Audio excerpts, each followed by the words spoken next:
প্রিয় শিক্ষার্থী, আসসালামু আলাইকুম। গ্রামার টিপসে তোমাকে স্বাগতম। আজকে আমরা শিখব সেন্টেন্স কাকে বলে, একটি ওয়ার্ড সেন্টেন্স হতে পারে কি না, সেন্টেন্সের কয়টি অংশ ও কি কি, সাবজেক্ট কাকে বলে তার উদাহরণ সহ দেখব, প্রেডিকেট কাকে বলে তার উদাহরণ সহ দেখব। সেন্টেন্স কাকে বলে? যে ওয়ার্ড বা শব্দ সমষ্টি পূর্ণ অর্থ প্রকাশ করে তাকে সেন্টেন্স বলে। যেমন আই রিড আ বুক, আমি একটি বই পড়ি। সি ইজ হ্যাপি, সে সুখী। The sun rises in the east, সূর্য পূর্ব দিকে উদিত হয়। এই তিনটাকে আমরা সেন্টেন্স বলতে পারি, কেননা এগুলো পূর্ণাঙ্গ অর্থ প্রকাশ করেছে। কিন্তু যদি আমরা বলি আ বুক রিড আই, এটা কিন্তু সেন্টেন্স নয়, কেননা এটা কোনো অর্থ প্রকাশ করে না। ইজ হ্যাপি সি, এটাও কোনো সেন্টেন্স নয়। আ স্টুডেন্ট এম আই, এটাও কোনো সেন্টেন্স নয়, কেননা এগুলো কোনো অর্থ প্রকাশ করে না। তাহলে সেন্টেন্স হতে হলে কী হতে হবে? সেটাকে অবশ্যই পূর্ণ অর্থ প্রকাশ করতে হবে।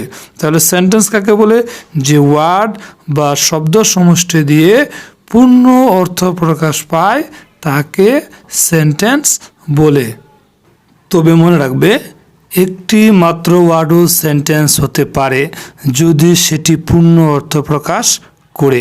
এক্ষেত্রে যখন আমরা কাউকে কোনো আদেশ দিই, কোনো অনুরোধ করি, কোনো শুভেচ্ছা জানাই অথবা কোনো প্রশ্নের উত্তর দিই, তখন একটি ওয়ার্ড দিয়ে একটি পূর্ণাঙ্গ সেন্টেন্স হতে পারে। এক্ষেত্রে আমরা লক্ষ্য করি, যখন আমরা কাউকে কোনো কিছু করতে থামতে বলি তখন বলি স্টপ, এই স্টপটা একটি সেন্টেন্স। আবার যখন আমরা কাউকে যেতে বলি গো, তখন আমরা বলি কি গো, এই গোটা একটি সেন্টেন্স। আবার যখন আমরা কাউকে অপেক্ষা করতে বলি ওয়েট, এই ওয়েটটা একটি সেন্টেন্স। আবার যদি আমরা কাউকে কোনো প্রশ্ন করি, যদি সে বলে ইয়েস, তখন সেই ইয়েসটা একটি সেন্টেন্স। আবার যদি আমরা কাউকে বলি ক্যান ইউ হেল্প মি, সে যদি বলে নো, তাহলে এই নোটা একটি সেন্টেন্স। এভাবে থ্যাঙ্কস, কংগ্রাচুলেশনস একটি ওয়ার্ড দিয়েও এরকম সেন্টেন্স গঠন হতে পারে। সেন্টেন্সের কয়টি অংশ? সেন্টেন্সের হচ্ছে দুইটি অংশ, সাবজেক্ট ও প্রেডিকেট। সাবজেক্টটা হচ্ছে কি, যার সম্পর্কে কিছু বলা হয় তাকে সাবজেক্ট বলে।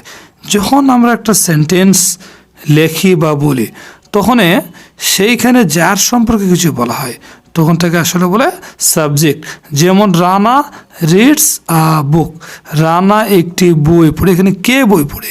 এই যে রানা, রানার সম্পর্কে বলা হচ্ছে, এই জন্য রানাটা সাবজেক্ট। আবার যখন আমরা বলবো দ্য বার্ড ইজ ফ্লাইং, পাখিটি উড়িতেছে। কে উড়িতেছে? দ্য বার্ড, পাখিটি। এই জন্য পাখিটাকে আমরা কী বলবো? সাবজেক্ট, কারণ এই পাখিটির সম্পর্কে এখানে বলা হচ্ছে। পাখিটি যেহেতু উড়তেছে এই জন্য পাখিটা হচ্ছে সাবজেক্ট। তাই এই দুইটি সেন্টেন্সের ভিতরে রানা এবং দ্য বার্ড হচ্ছে সাবজেক্ট। প্রেডিকেটটা আবার কি? প্রেডিকেট হলো সাবজেক্ট সম্পর্কে যা বলা হয় তাকে প্রেডিকেট বলে। কি? সাবজেক্ট সম্পর্কে যা বলা হয় তাকে প্রেডিকেট বলে। প্রেডিকেট হচ্ছে রানা রিডস আ বুক। এখানে দেখো, এই যে বইটা কে পড়ে? রানা। তার রানা যে কাজটা করে, রানা সম্পর্কে যেটুকু বলা হয় সেটাকে বলে প্রেডিকেট। আবার দ্য বার্ড ইজ ফ্লাইং, এখানে পাখিটি উড়িতেছে। পাখিটির সম্পর্কে কী বলা হয়েছে? সে উড়িতেছে, এই জন্য এই উড়িতেছে অংশটা প্রেডিকেট। ইজ ফ্লাইং হচ্ছে প্রেডিকেট। রিডস আ বুক হচ্ছে প্রেডিকেট। আবার প্রেডিকেটের দুইটি অংশ। প্রিয় শিক্ষার্থীরা, প্রেডিকেটের কয়টি অংশ? দুইটি অংশ। এই যে রিডস আ বুক, এই রিডসটা একটা অংশ, এই রিডসটাকে আমরা বলি ভার্ব, আর বুকটাকে আমরা বলি অবজেক্ট। এভাবে প্রেডিকেটের দুইটি অংশ হয়ে থাকে। একটাকে বলি আমরা কি? একটাকে বলি আমরা হচ্ছে ভার্ব, আর অপরটাকে বলা হয় অবজেক্ট। তো আমরা শিখলাম সেন্টেন্স কাকে বলে, সেন্টেন্সের কয়টি অংশ ও কী কী, এবং একটি ওয়ার্ড দিয়ে সেন্টেন্স হতে পারে কি না। তোমাকে ভিডিওটি দেখার জন্য অসংখ্য ধন্যবাদ।